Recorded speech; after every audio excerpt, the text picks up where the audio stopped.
Sharing opinions about health and wellness with others is critically important if you plan on growing a health and wellness business. But not everybody is a naturally born speaker.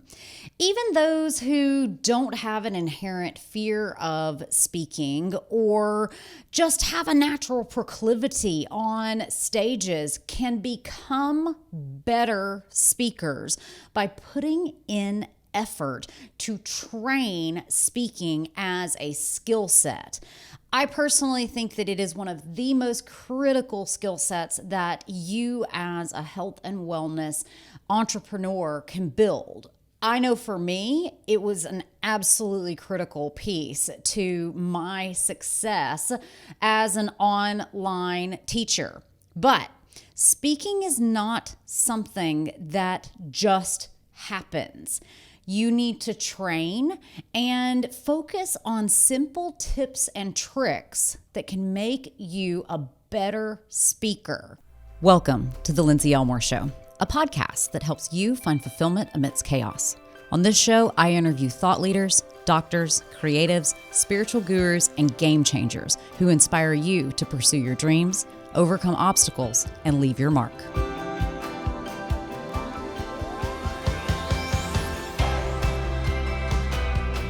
Becoming a better speaker is not rocket science.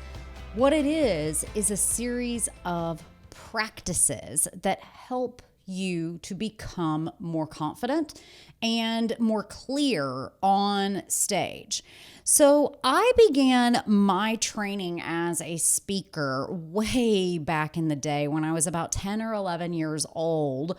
I started taking my first acting classes, and I loved acting classes because it wasn't just about reading the script. It had to be so much about the performance. And I learned a lot through acting classes that still benefit me to this day. First, voice and diction classes are key. They help to strengthen and stretch the muscles that are involved in speech. And they also help to bring your attention to habitual speech patterns that may be less than perfect. Good diction is not about changing your accent, or it's not about having you to speak properly. Voice and diction courses and classes and exercises are about making sure that people understand what you say. So some of the most common things that I did in voice and diction were tongue twisters. And when you first start doing tongue twisters, you feel like a complete idiot because they're not always easy. I remember practicing lemon liniment over and over and over again. And we would use different letters of the alphabet to challenge our mouths to move in different directions. So we would say things like, Betty bought a bit of butter, but she found the butter bitter. So Betty bought a better I got to try again. Here we go. Betty bought a bit of butter, but she found the butter bitter. So Betty bought a bit of better butter to make the bitter butter better. So it's just about moving through the way that the words flow and becoming more adept at moving through the words. Try it now. Peter Piper picked a peck of pickled peppers. If Peter Piper picked a peck of pickled peppers, how many pickled peppers did Peter Piper pick? That wasn't a very good example, but you get the gist of it. Tongue twisters are there. Breathing exercises are also very, very important. How many of you have watched someone give a speech and they're like winded the whole time? No good at all. You have to support the breath that is coming out of you as a way to ensure that you're putting enough emphasis behind the words that are coming out of your mouth. So we would do deep breathing exercises. We would focus on breathing to expand the front of the chest, the sides of the chest, the back of the chest, intentionally working to push the diaphragm down and to raise the diaphragm back up. There is also power when it comes to controlling the breath when you are speaking in a pause. And voice and diction classes are extraordinarily important in helping you to find the pause in your speech. We also trained with different warm-up exercises. And so we would begin by just getting our voice going, whether that was with written words that can come in tongue twisters, whether it be doing facial massages or allowing the jaw to hang slack and just like and moving the mouth around. We also would bring blood to the tongue by pursing it between the teeth and or you could also do it with like a kind of motion. This is what allows the jowls to stay relaxed and engages your brain that, hey, we're about to start speaking. We also would take it one step further and sometimes add in notes or musicality. And so we might warm up the voice and try to reach our higher octaves in our vocal register by it was almost like envisioning pitching a ball up and over. And it sounds ridiculous, but it works so well. If you have to give a speech where you know that you want to be able to get up into those high parts of your voice for some reason, you better envision pitching a ball up and over your nasal cavity and creating a ah. And so we would work on stretching the limits of how high and how low our voices would go. We also worked to bring it all together, the tone, the pitch, the mouth movement. We starting out with exercises to warm up the lips, where you would bring your lips together and just like you're a horse. Do that for 30 seconds straight. Your whole face will be vibrating. We also would do things to go through the vocal register, such as maybe my moo moo, maybe my moo moo, maybe my moo moo, and then you go up. Maybe my moo moo, maybe my moo moo, maybe my moo moo. All of that would simply be exercises to get us going, to be prepared to speak. The next thing that I did was studied body language. And it is helpful when you first start out speaking, especially if you're giving an important speech that you know that you're going to write and rehearse, but not necessarily memorize. You need to know, where are your hands going to go? If you are someone who walks around stage with your hands in your pocket or with your shoulders up around your ears or slumped forward, nobody's going to believe you. Your body language has to match the authority or the empathy or the command that you are trying to exemplify. You're going to use dramatically different body language on a first date versus a job interview. And so if you know that you're going on a job interview, how do you want to sit? How do you want your body to look if you're giving a presentation? Are you someone who uses your hands for strategic emphasis of certain points that you're making? Where is your eye going to look every time that you make a point or a gesture? Presidents become famous for their body language. Even still to this day, I can think about Bill Clinton with his thumb. You know, that's how he made those points, he was telling us with his hand. So take a moment to relax the shoulders, allow the shoulder blades to flow down the back. This allows the diaphragm to expand downward. Don't slump forward because you are not only contracting your airflow and looking like you don't have confidence, but you're also contracting your throat chakra. Another thing to try is practicing in the mirror or practicing on your iPhone. Way back in the day when I was learning how to become a good speaker, we didn't have iPhones. And so I would practice in the mirror. I would practice how I want to hold my body, how I wanted to hold my hands, and I wanted to ensure that the words matched my overall presentation, be that in the things that I was wearing, the shoes I was wearing, the styling of my hair. I wanted to be sure that there was nothing I was doing that was distracting from the words that I was speaking. So be aware.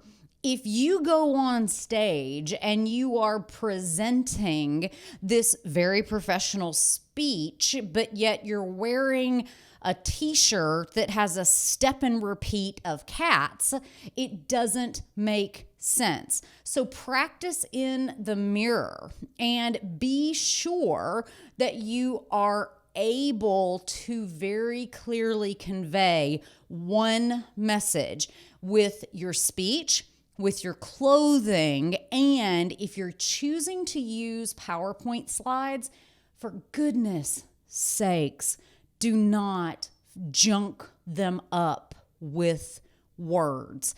If people are reading your slides, they are not listening to you. And it is critically important that people listen to you. I said you need to rehearse, but you don't necessarily have to memorize the content word for word. Sometimes you want to. I have certain stories that I have told on stage and in video so many times that basically I've memorized them by this point. And you have to practice how you can say it and make it new every single time. This was critically challenging for me. One time I remember I was doing a tour in Japan and we did 7 cities in 7 days. And on the 7th day, I was completely exhausted. The last thing that I wanted to do was give the same presentation yet again. But I had to take in mind that the people listening, they're hearing it for the first time. So I have to practice how, even if information is so boring to me at this point, I have to remember that the reason I'm on the stage and the reason that the audience is the audience is because there is value, there is a perceived value in the education that I provide. So while I may be completely just exhausted from explaining how B vitamins work, it still is new and it's novel to the listener, and that's critically important. So don't memorize, but if you need to take notes, put down your ideas on paper, all of those things can be very, very helpful. And if you do become a very seasoned speaker and you end up in a situation where you have told the same story each and every time, remember, it's still new to the people in the audience. Here's one way that I think about this. As a pharmacist, the knowledge base that pharmacists have, it becomes so easy to us to explain and to recommend medications and treatments, etc., that we think everybody just knows it. We think everybody just knows these things. But if someone is asking me, I have to realize that no, they don't know.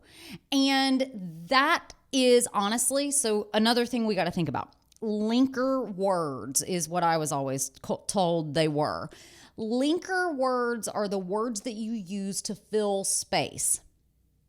Remember how I told you voice and diction classes would help you to master the pause?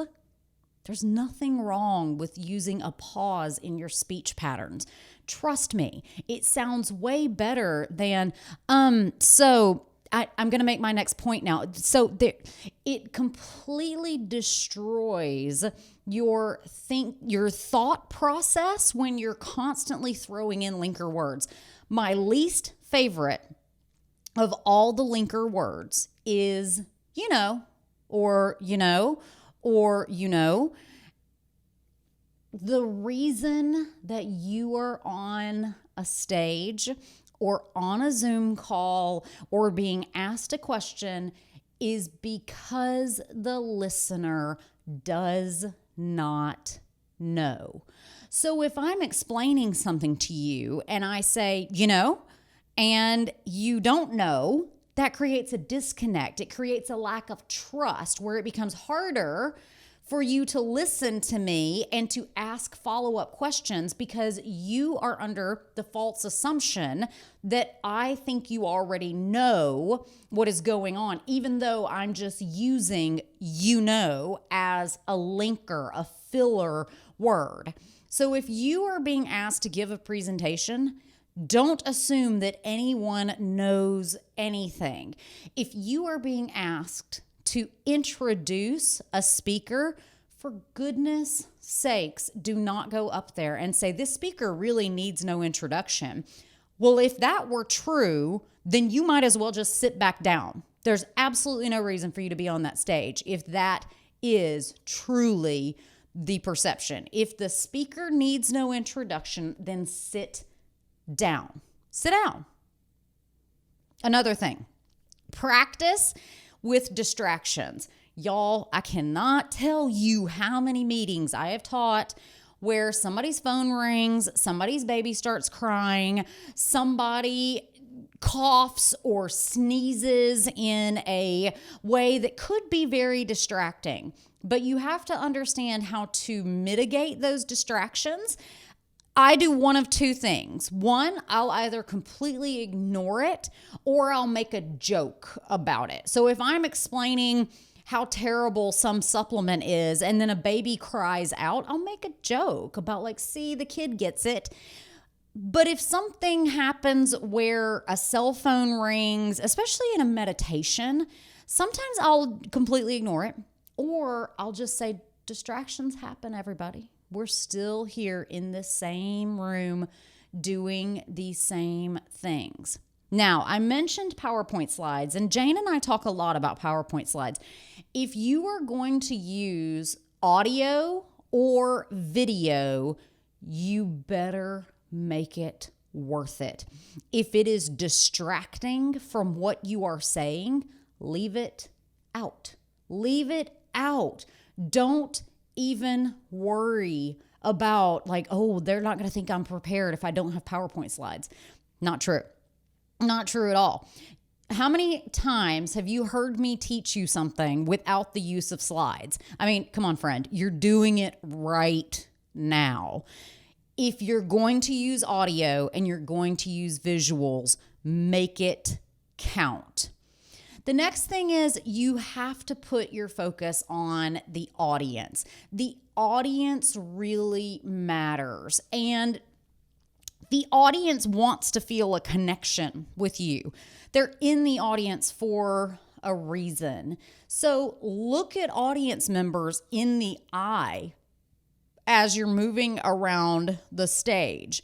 If you're presenting to a camera, you have to look directly into the lens the whole time, unless you are making some sort of emphatic something where you look away. But if you're going to look away from the camera, you better make it worth it. And you want to make the eye contact with the audience member but you don't want it to be all awkward. And so don't get weird and stare deeply into people's eyes and into their soul. That's not what we're going for.